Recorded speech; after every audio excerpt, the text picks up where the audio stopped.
Hi everybody, it's Laura. Thank you so much for joining me on my channel. I'm only going to be filming like this for a moment. I just wanted to give you an idea of what my stamp tower looked like. I'm going to tell you all about it in this episode of Stamp and Stencil Savvy. So this is kind of an odd shot that I have here, but I can't back up far enough to give you a full view of the entire tower while still holding the camera the correct way. So I just wanted to mention a couple of things before I start sharing my stamp storage with you. So this video is for Stamp and Stencil Savvy. Last year we were calling this hop Stamp It Like It's Hot, but then some changes were made in the vision of the hop, and so it's now being called Stamp and Stencil Savvy, and I'm really excited for the prompts in 2025. So the prompt for this month is not a prompt for creating a layout, but a prompt for sharing our stamp storage. And I love videos about scrapbook organization. I find them really fun to watch, and I love getting, if not an entire way of storing something from a video, at least just getting some little tidbits that I can use with whatever I'm already doing. So sometimes it's just a little thing that can make a difference to me in watching one of these organization videos. So I hope that you get some ideas that you can use in your scrapbooking storage. So I have been collecting stamps for 27 years, almost 28 years, because that's how long I've been scrapbooking. And I used to be able to get stamps really inexpensively in a store called AC Moore. They had clear stamps for just a couple of dollars, I think even $1. And so I used to buy lots and lots of stamps, and I built up my collection over time. I have also been getting a lot of rubber stamps, something that I hadn't bought in the past, from a creative reuse center that I go to, where they have stamps for 25 cents. Even the really big ones are 25 cents. So I have kind of a bigger collection of stamps now than I used to. And I found that I was not using them because I didn't like the way I had them stored. I had them stored all in 3 different containers I got from the Container Store, and they were big containers, and I used to have to sift through everything in each container before I could find what I wanted. So I knew that I had to switch up my stamp storage, and so I'm going to show you today how I did that. So this is my tower. I'm going to show you from the bottom to the top. I also want to mention that I am not used to filming like this. I'm used to having a stationary camera, so I'm really sorry if I'm shaking a little bit or a lot, and just know that I'm just doing my best to share my stamp storage with you without giving you a headache. So this is my stamp storage. On the top, you could see my sewing machine. It looks a little messy, but I have a cover on top of it. And then I have this very inexpensive tower. It's similar to the IKEA furniture. I will always look first to see if IKEA has the size that I want whenever I'm looking for any kind of a storage unit like this. But IKEA didn't have the size that I needed for this spot, so I had to get one from Amazon. So after I got the tower, I measured the shelves, and I found how large I needed to get the bins that would go on the shelves. So I was able to find these bins right here, and you could see that there's a decent amount of space in between the bins. I couldn't find just the right measurement. It's so hard sometimes to find the right measurements. I looked online, and then finally I found these bins in Target. They're actually drawers that go into a larger plastic container. I'm going to show you that larger plastic container because I actually use these all the time. Okay, sorry about that. So here it is. I'm going to actually show you what it says on it. Oh, let me hold it the other way so you can read it. It's called Brightroom Stackable 2-Drawer Slide Out Bin. So the bin sits like this, and then the 2 drawers slide into it. And I have been using these containers, I have 3 of them now, to store some scrapbooking projects as I'm working on them. So they're good for organizing themselves. I was thinking I was just going to I don't know, discard these. I wasn't really sure what I was going to do with them, but I love them. So that was a little bonus from getting these bins. So even though I couldn't find the exact size that I wanted, I was happy with these bins. They're a nice weight and they're not flimsy. So what I did was again, I'm sorry for my filming.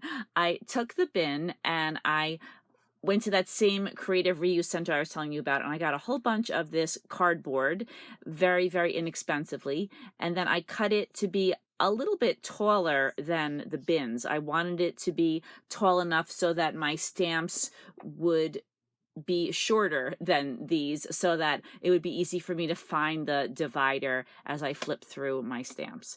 But I didn't want to have to flip through the bin every single time looking for the different categories, so I also use my Dymo label maker. I love that thing. And I put the categories on the front of each of the bins.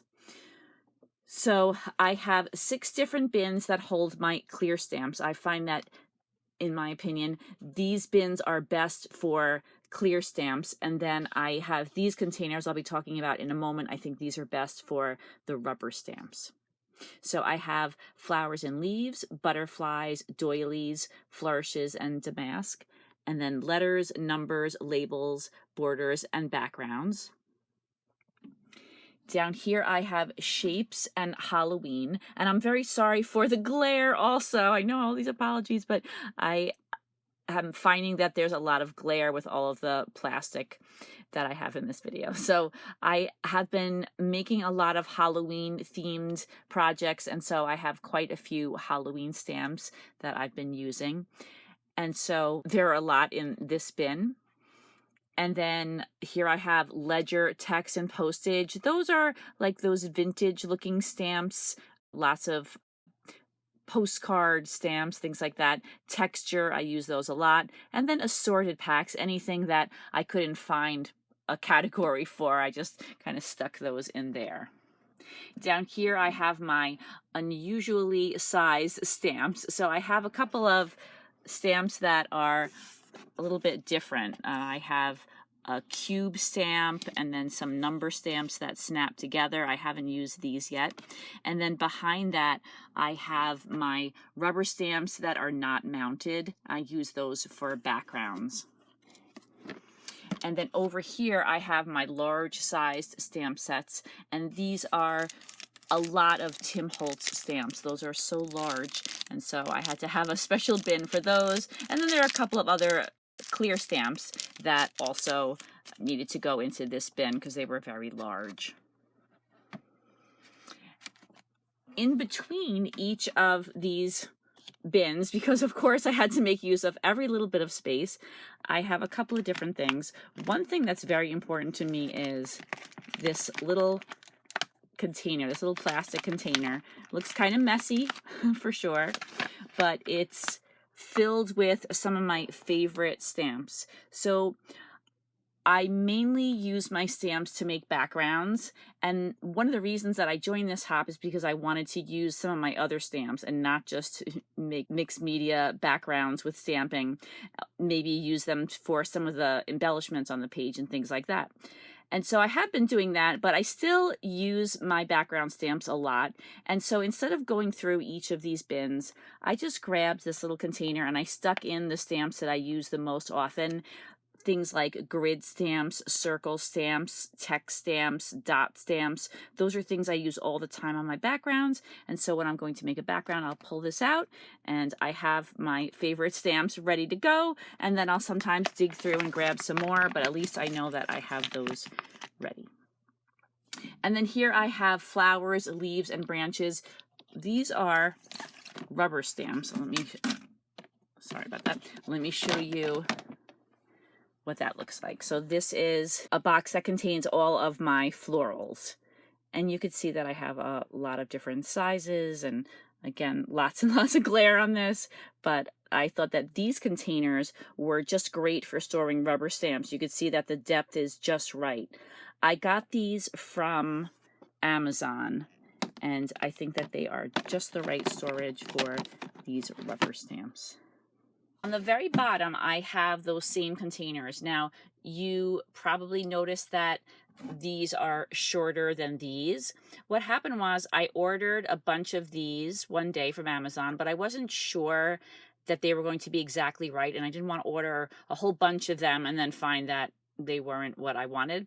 So I ordered 2 sets of 2, and they weren't extremely expensive, but they weren't super inexpensive either. So I ordered them, and then I wanted to get more, and it was I think the very next day I received them, and then I went to order more, and they didn't have any more. There were none available. So I looked all over. I scoured the internet. I couldn't find anything that was the same dimensions. So I ended up ordering these, which are very similar. They look similar from the front, and that's what I liked about it. This clip part looked the same, but they're a little bit longer, which is actually great, but I kind of wish that they were all the same length. But in any case, I have found once again that this system for storing the rubber stamps is great because it's just the right depth and I can see all the stamps that I have. I used to have them in a big pile or in a big tub, and I really had a lot of trouble finding them, and then I wasn't using them. So here I have assorted.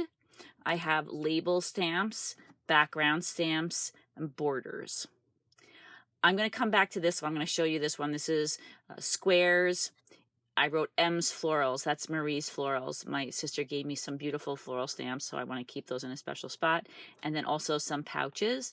I have circles and dots, Halloween, text and maps, texture stamps, and I have scrolls and flourishes at the bottom. But I can't pull this out with one hand, so I'll be right back, and I'm going to just show you one thing that I have in here that I thought you might want to see. So I wanted to show you what was inside this box. I have these beautiful floral stamps that my sister gave me. She gave me 2 different sets. She knows that I love florals. I also have a part of a date stamp, and there's a base to this, and you can put all of the days of the week and months of the year into the base. And then over here I have a lot of square stamps, different combinations of squares and rectangles. And then something that I found really useful is these shop ticket holders. They are 5 by 8 inches and they come in a pack of 50. So this is what they are. They're little pockets and they fit really nicely into these bins. And then what I'll do is if I get a stamp set and either there is no packaging or the packaging is falling apart or flimsy, I'll just put the stamps into this pocket and then I will put it into the bin. And I found these are really useful and I've been using them a lot. Actually, you can see I've been using them a lot because I only have a couple left and there are 50 that came in the pack originally. So these were really useful, and I know that these are available in all different brands. You don't have to necessarily get this brand. I'm not really even sure if it's still available because I haven't looked for it recently, but I do think that these are really great to have to store your stamps, especially the clear stamps, if the packaging should fall apart or, as I said, if there is no packaging. And then finally, I thought I would just show you what one of these bins looks like really quickly. This is my letters, numbers, labels, borders, and backgrounds bin. So you can see here is the divider, and I use my Dymo to add a label to it. And then you can see that I have used those job ticket holders for some of the stamps. This one is very tightly packed. I also want to mention that my plan is to rotate some of these stamps. So for example, as I mentioned, I'm doing a Halloween project right now, and so I need all of my Halloween stamps out, but I might not always need all of those Halloween stamps out. So I might take some of them and put them away in the boxes and perhaps bring in some more stamps. So you could see that I have my stamps organized, some bargain stamps here, and I can easily find them, and it's such a huge improvement over the past when I absolutely could not find what I was looking for. So this is a big improvement. I think that I can improve even more by getting some of these stamps that I'm not using out of here because it is very tight and I am having trouble pulling some of them out. So I have to go back in and edit a little bit. But this system has worked really well for me and I'm really happy with it. So once again, sorry if this was a little bit of a rocky video. I did my best to film. I filmed this video so many times trying to improve on the video quality, but as I said, hopefully I was able to give you some ideas of how you could potentially store your products, maybe with things that you could buy, or maybe just the way that I organize them. Or if you didn't find that my video resonated with you, there's a whole playlist in the description box where you could check out all of the members of this hop, and they're all going to be sharing how they store their stamps, and I'm really excited to watch because I love, as I said, organization videos for scrapbooking, and I love getting ideas. So I hope you do too. I hope you have a fantastic day, and I hope to see you again soon. Take care, everybody. Bye-bye.